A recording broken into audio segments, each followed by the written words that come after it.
Hello, and welcome to the History of Japan podcast, episode 499, A Rocky Relationship. So, while preparing for a related episode, I was taking inventory of some of the topics we've talked about and uncovered a startling omission. We've covered most of Japan's modern territorial disputes, from the issue of the northern territories of the Kurile Islands to the Senkaku/Diaoyu Islands in the south. But we've missed a spot, one that, in many ways, serves as a microcosm of one of the most important stories in the politics of modern Asia. In fairness, the spot in question is pretty tiny and thus easy to miss. I refer, of course, to the so-called Liancour Rocks, the comparatively neutral name I am going to stick to here in lieu of either using their Japanese name, Takeshima, or the Korean one, Dokdo. Now, I cannot stress enough that this is a pretty small area we are talking about. Together, the Liancour Rocks have an area of around 0.07 square miles, or 0.18 square kilometers. By comparison, Kitanomaru Park, just north of the Imperial Palace in Tokyo, is around the same size in terms of its overall area, and unlike the Kitanomaru Park, the Liancour Rocks are not continuous. There are two major islands, called Sodo and Dongdo in Korean, or Otokojima and Onnajima, Man Island and Woman Island in Japanese, and an additional 35 smaller ones. There's also an additional 54 islands that emerge or sink beneath the waves, depending on the tides. What I am getting at here is that these places are small, and they're also, by the way, very unpleasant. As the name Liancour Rocks might clue you in on, these are, well, rocks. Not really suitable for human habitation, and mostly composed of dense volcanic rock with a thin layer of soil and moss in some places. Specifically, they are volcanic rocks formed during the last few million years, so relatively recently geologically speaking, which also means that like most volcanic rocks, they are not exactly flat and pleasant land. The Liancour Rocks are sharp and craggy, and while they don't get that high, the highest point of elevation is 169 meters, or 554 feet, on Dongdo/Onnajima. They shoot pretty much straight up from the waterline. It's also worth noting the islands are square in the middle of the Sea of Japan, about 217 kilometers, or 135 miles, east of Korea, and 211 kilometers, or 131 miles, north of Japan's main island of Honshu. Most important for us, however, is that the Sea of Japan is of course right next to the Russian Far East, an area not exactly known for its lovely weather. There are also exposed and very tiny rocks in the middle of the open sea. This means the weather is both unpredictable and foul. Gusty winds, heavy storms, and a lot of rain, 1,324 milliliters worth on average over the course of a single year, which is just over 52 inches in freedom units. By comparison, I of course live in beautiful Seattle, Washington, famous for its rain, which gets 39.34 inches on average in a year, or just over 999 milliliters. The rocks are also hot in the summer thanks to warm water currents blowing up from the East China Sea, and very cold in the winter thanks to cool air blowing in from Russia. Oh, and it gets so stormy in the winter that sometimes you literally can't even dock ships there because it's too dangerous. Not that you would want to go outside anyway with all the cold wind and rain, since given how treacherous and uneven the land is, you're more than likely just going to slip and injure yourself. What I am getting at here is that this place is unpleasant. It is gloomy and dangerous and just not somewhere I personally would be super jazzed to go. It can be pretty in the way that harsh landscapes can be pretty, but this is still very clearly not desirable land by any reasonable metric. It is not the kind of place people normally get very excited over, and yet it remains at the center of a multi-decade territorial dispute between Japan and South Korea. And that raises the natural question, why on earth would anyone give a damn about these tiny islands off in the middle of nowhere? And before we get into that, it's time for an exciting little foray into the wonderful world of international territorial law. Wait, no, don't stop the podcast, I promise. It will be interesting. So, the question of how we determine who legitimately owns a piece of land, in fancy academic speak, whether or not a country has sovereignty over it or the right of political control, is very complicated. The idea of trying to clearly define a legal notion of sovereignty is fairly new. While it has roots in ancient ideas, for example contracts between lord and vassal, which were so central to feudalism, in practice, ownership for a long time boiled down to if you can stop someone else from trying to take it, you own it. Still, over the centuries, some conventions around determining ownership sans any violence did begin to crop up. After all, to borrow a famous phrase, you can fight some of your neighbors some of the time, but you can't fight all of your neighbors all of the time. By the late 19th century, a series of standards for determining sovereignty over territory had come into use among the powers of Europe as well as the United States, and those standards eventually came to form the basis of modern international law. So, what are those standards? Well, the most straightforward one is occupation and use. Simply put, if people live on those islands and they treat a government as their legitimate rulers, that government has sovereignty. Kyushu is full of people who have mostly treated Japan's government as their legitimate rulers, and so Kyushu is the sovereign territory of Japan. But that does not work with the Liancour Rocks because up until very recently, nobody lived there full time. There are other standards that can be used to determine ownership of territory. For example, whether or not a given government has ever administrated the land in the disputed territory, or whether or not its citizens have made economic use of it, say by fishing there. In fancy legal terms, to use the language of the Permanent Court of International Justice from 1933, in a case on the legal status of the eastern part of Greenland, the proof of sovereignty lies in, quote, the intention to and will to act as sovereign, and some actual exercise or display of such authority. But that standard is hard to apply in the case of Liancour Rocks because there's not a super consistent pattern to the older historical records showing a long-held claim over time. And all of this matters because if nobody claims a given piece of land, then under international law, it becomes what is called terra nullius. This is a fancy way of saying that since it is unclaimed, anyone can just come in and grab it. This is the notion of the right of discovery, if you've ever heard the term. If you find an unclaimed piece of land, you can just claim it yourself. Of course, in reality, very few pieces of land on Earth are unclaimed, and this doctrine is most famous for providing a thin veneer of legal cover to the seizure of indigenous lands in the Americas, on the grounds that the indigenous populations essentially just didn't count for standards of ownership. But it does also apply to genuinely unclaimed pieces of land, which the Liancour Rocks may or may not actually be. Now, both Japan and South Korea make historical claims to the rocks that go further back in history, and which would not technically be terra nullius ones, though the Japan one also kind of is a terra nullius one. We'll get into it. But what are those historical claims, first? Well, to be frank, this is pretty complicated.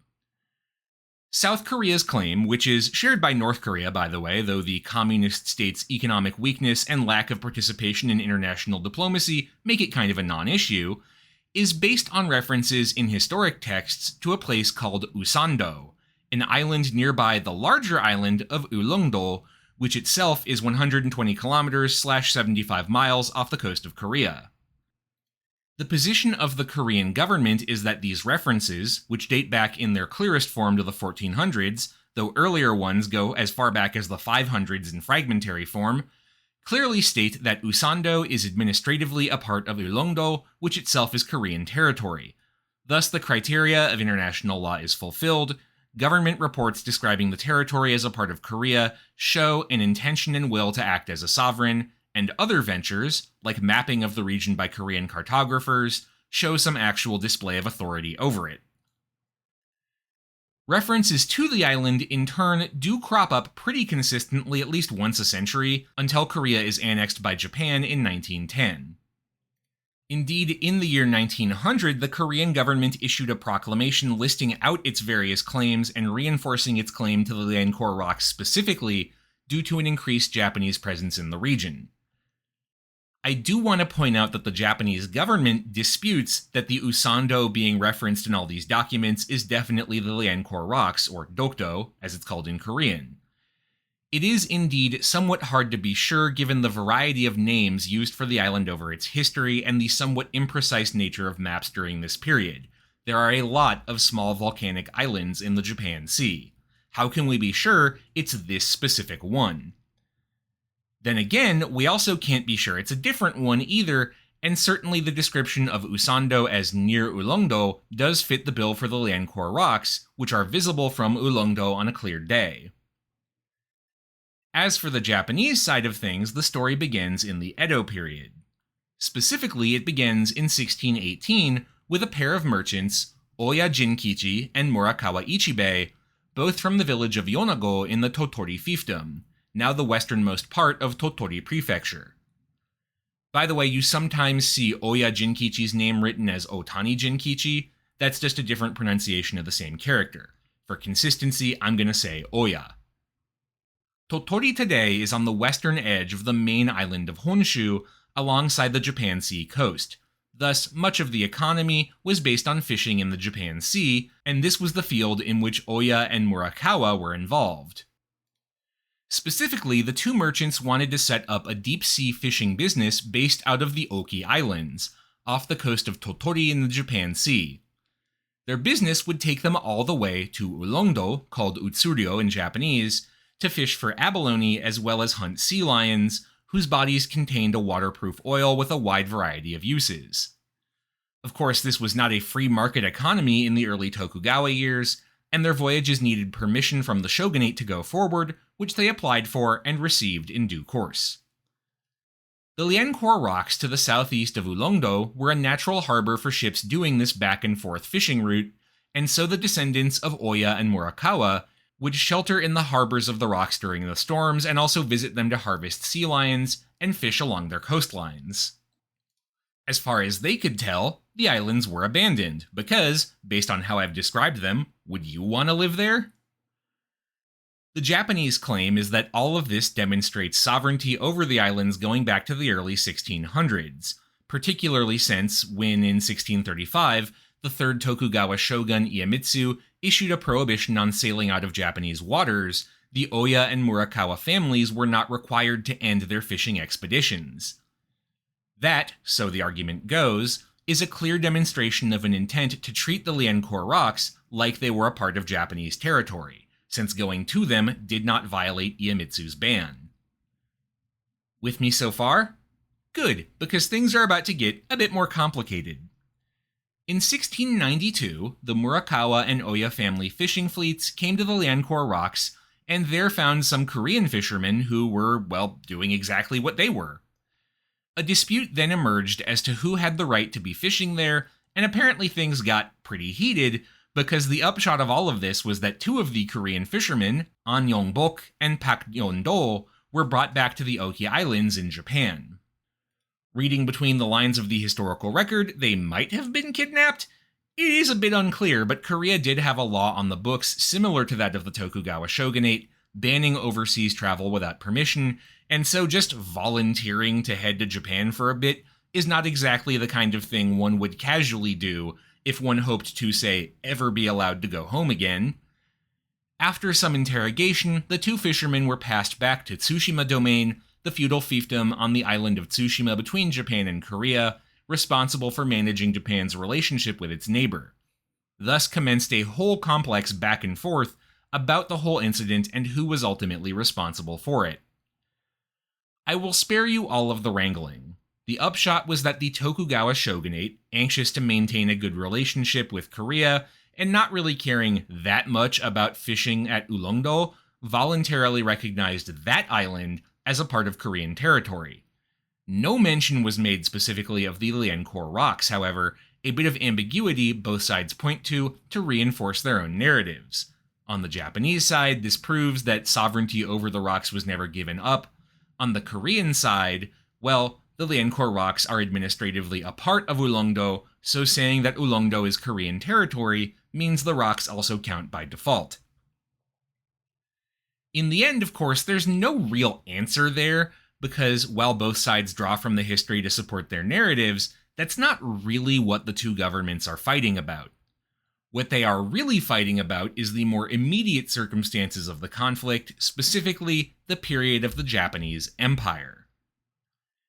You see, by the start of the 20th century, the upshot of all of this was that both countries were aware of the Liancourt rocks, but neither one really put that much effort into claiming them, because why would they?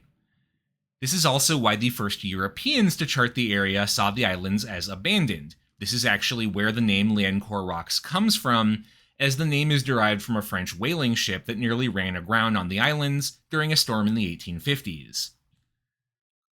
On the Japanese side, after the Meiji Restoration, the government did not immediately pursue a claim on the islands, as it did with more strategic territories like the Ryukyus or Hokkaido. Indeed, in an 1877 land survey directive, the Dajokan, the supreme organ of the early Meiji state, specifically listed the islands as not a part of Japanese territory and thus not in need of surveying. Because, after all, there was nothing to survey. Those surveys were for agricultural tax purposes, and you can't grow anything on the islands, nor, again, did anyone even live there. The real core of the modern dispute begins in 1905, towards the tail end of the Russo-Japanese War, with a fisherman named Nakai Yosaburo. Nakai was a resident of the Oki Islands, who early in his life aimed at different get-rich-quick schemes. He actually had planned, at first, to join the growing number of Japanese explorers going south in the late 19th century to make their fortunes in Micronesia, but was robbed of his travel money by a thief while waiting to board his ship in Nagasaki. Instead, just like the Murakawa and Oya family fishermen of the Edo period, he ended up having to make a living fishing in the Sea of Japan, sailing north from his home in the Oki Islands and harvesting sea lions as well as abalone. By 1903, he'd begun constructing buildings on the Liancourt rocks to help him process his sea lion kills, and even convinced a few workers to hire on to join him there. His hope was to take advantage of the sea lion breeding ground on the island, harvesting the animals for their oil as well as their hide, which can be tanned in a very similar way to cowhide to make leather. His timing was pretty good. Both of these things were in high demand thanks to the Russo-Japanese War. For example, seal oil could be used to weatherproof certain pieces of gear, and leather was necessary to make boots for soldiers on the front lines. By 1905, Nakai felt his business was stable enough that there was no immediate danger of its folding, but he also wanted some legal protection for it, since he technically didn't have any sort of claim to the land he was making use of. And so, he petitioned the Japanese government to do two things. First, to stake a claim to the Liancourt rocks on the grounds that they were totally undeveloped, and thus terra nullius, free for the taking. Second, to lease the islands to him for 10 years. The Japanese government on its side was more than pleased by the idea, both because Nakai's business was successful, which meant more employment and more tax money, and because the Liancourt rocks could also house military observation outposts for the Imperial Japanese Navy. You might be asking yourself, where was the Korean government in all of this? Well, in 1905, Korea was technically still an independent country, but one that had been reduced to a colonial dependency of Japan. After Japan's victory over China in the 1894-95 Sino-Japanese War, Japan became the predominant power on the Korean peninsula and forced the government to sign a series of humiliating deals, essentially making the Korean government a puppet of Japan. 5 years after the Russo-Japanese War ended, all pretense would be dropped and Korea would be annexed outright. Practically speaking, therefore, there was no real way for the Korean government to object to the Liancourt rocks issue. All Korean government decisions had to go through Japanese advisors, and I think we can guess the advice that would be dispensed in that scenario. And so by 1906, Japan had claimed the Liancourt rocks, officially annexing them into rural Shimane Prefecture as part of the same administrative district as the Oki Islands, which will be important down the line. For now, and of somewhat more immediate importance, fast forward to the end of World War II. So, we're all familiar in broad strokes with the conflict, I imagine, given that it is, well, reasonably important to basically all history and politics that have happened since. For us, what matters about the conflict is the strong stance the Allies took towards Japan's colonial empire. Specifically, the Allies, led by the United States, publicly announced they would not seek territorial aggrandizement for themselves during the war, and that lands conquered by Japan, Germany, and other Axis powers would be restored to their previous owners. Of course, saying that is one thing, and in practice, that didn't always end up happening. Joseph Stalin, who, it turns out, you can't actually trust, gleefully broke those agreements to seize lands in Asia and Europe, and the United States ruled Okinawa for several decades before being pressured into handing it back. But anyway, two documents came to define these goals of demolishing Axis empires.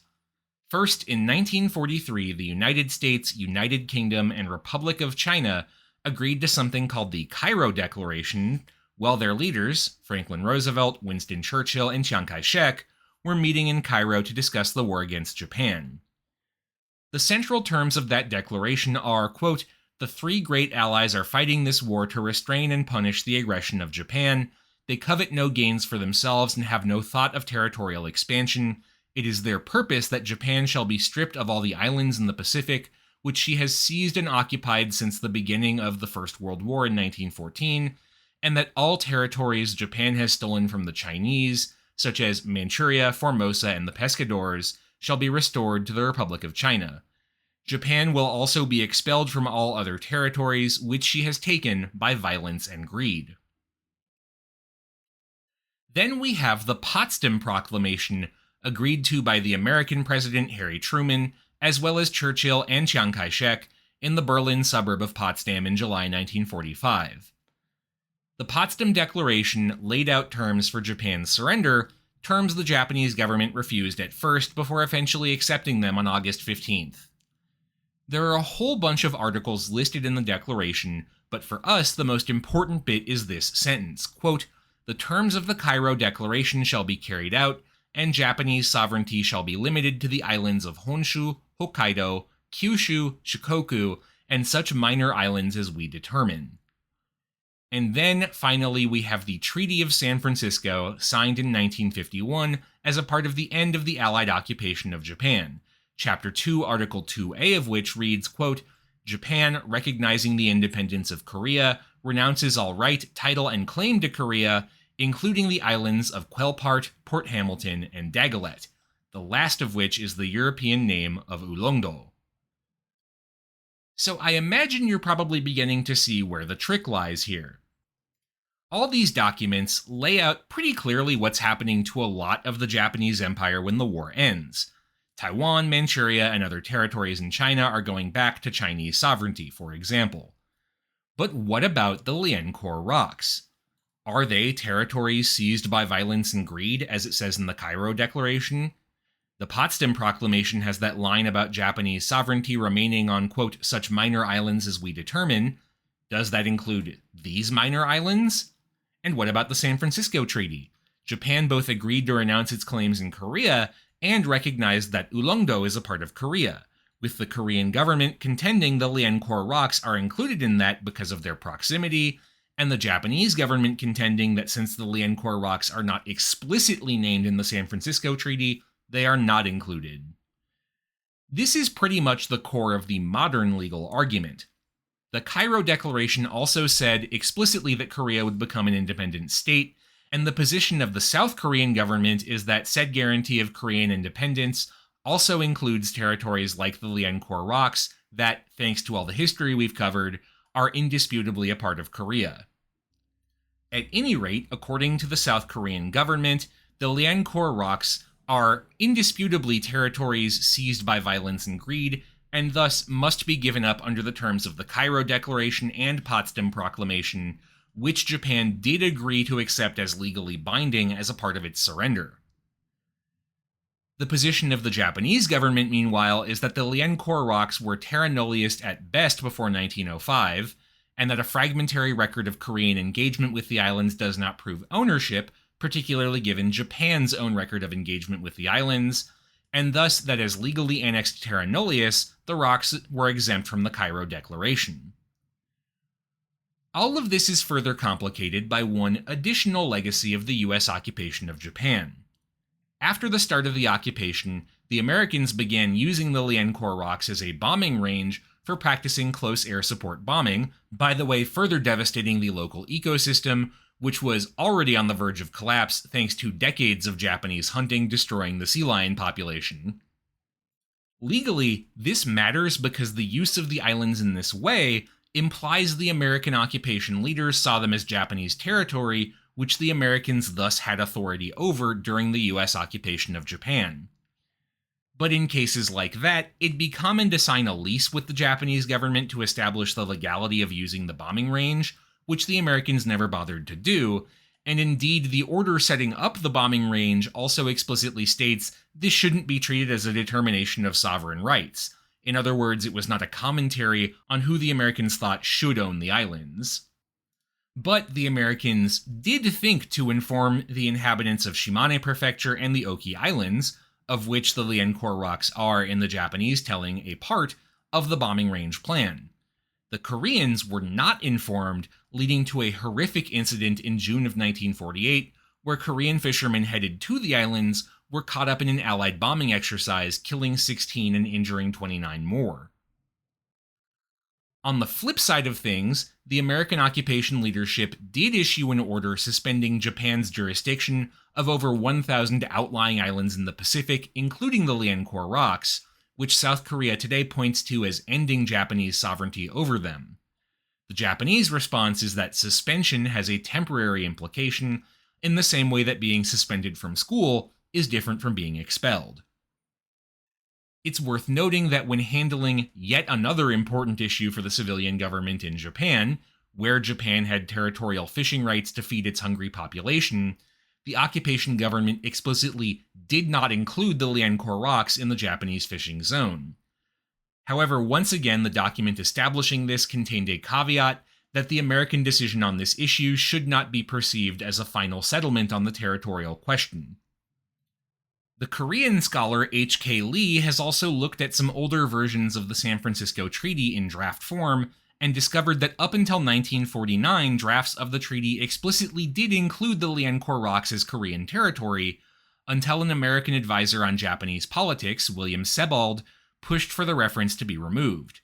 His reasoning, quote, "Japan's claim to these islands is old and appears valid, and it is difficult to regard them as islands off the shore of Korea. Security considerations might also conceivably render the provision of weather and radar stations on these islands as a matter of interest to the United States." Sebald's proposed change did get some pushback from the other allies, especially the British, who were more supportive of the Korean position on the issue. Ultimately, it's pretty likely the treaty was non-specific on the Liancourt Rocks, specifically because there was no consensus among the allies. The picture that emerges is pretty clear.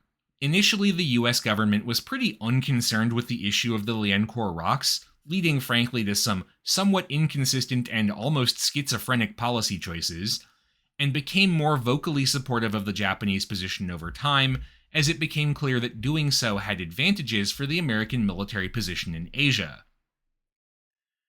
Still, the final result was that when Japan once again became an independent country at the end of April 1952, the status of the Liancourt Rocks was unclear, and so the government of South Korea decided to make it clear.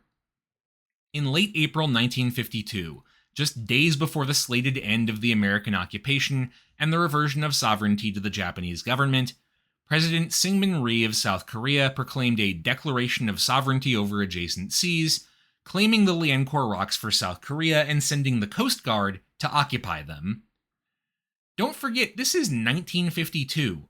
Syngman Rhee is still fighting the Korean War while this is going on, which nearly destroyed his government and devastated both Koreas. That in turn provides a pretty clear indicator of how important this issue was in his perception. To view things a bit cynically, Syngman Rhee was a vicious dictator who brutally suppressed his own population, and he may have seen stoking anti-Japanese sentiment around the Liancourts as a way to distract from criticism of his own repressive regime. Still, the status quo was put into place by Rhee, who in turn was overthrown in a democratic revolution in April 1960, but then replaced when a nascent South Korean democracy was crushed in a military coup the next year. That status quo remains in place to this day. Rhee's successor, the dictator Park Chung-hee, lacked his predecessor's anti-Japanese zeal, Indeed, Park was a military officer who'd gotten his initial training from the Japanese and been an Imperial Japanese Army officer responsible for hunting the future leadership of North Korea before 1945.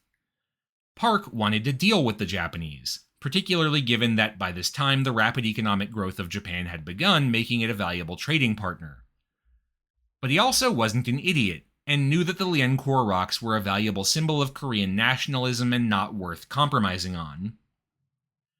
Fortunately, both sides agreed that a deal to open up economic and political cooperation was worth more than the islands were, and in the treaty that normalized relations between South Korea and Japan, both sides accepted a compromise of acknowledging each other's claim, while recognizing South Korea's de facto control over the rocks.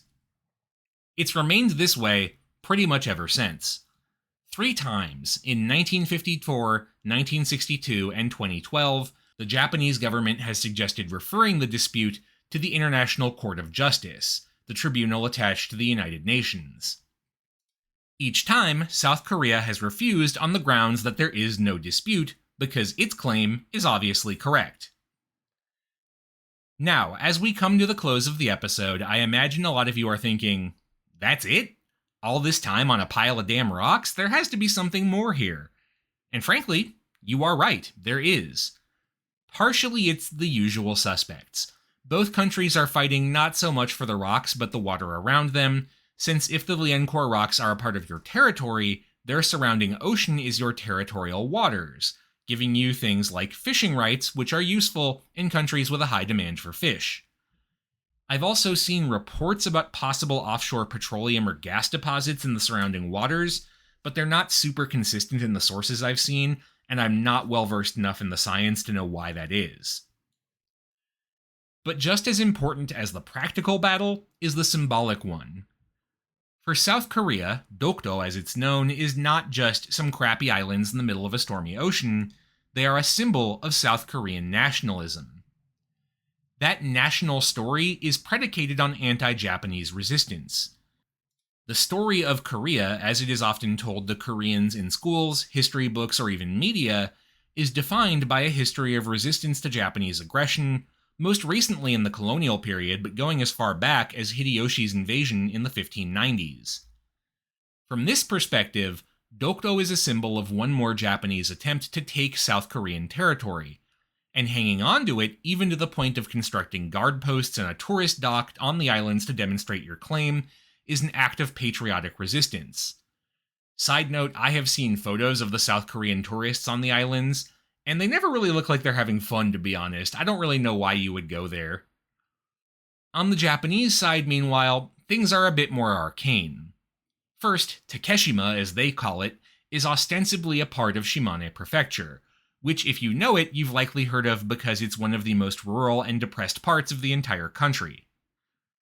Shimane is also a bastion of support for the ruling Liberal Democratic Party, and that makes the territorial dispute a valuable local issue for Shimane's elections, which the LDP can trot out to prove it's fighting for the interests of the people of Shimane to get them those fishing grounds, so please just vote for me one more time. Besides all that, it's more or less tacitly acknowledged that bureaucrats of the foreign ministry in Tokyo have advised the government not to abandon the claim, not because they think there's realistically a chance in hell that South Korea will ever hand the islands over, but because abandoning one of Japan's territorial claims would send the message that Japan is prepared to cave on its other territorial disputes, an image of weakness that would damage Japan's hand in relation to its other territorial disputes with China and Russia.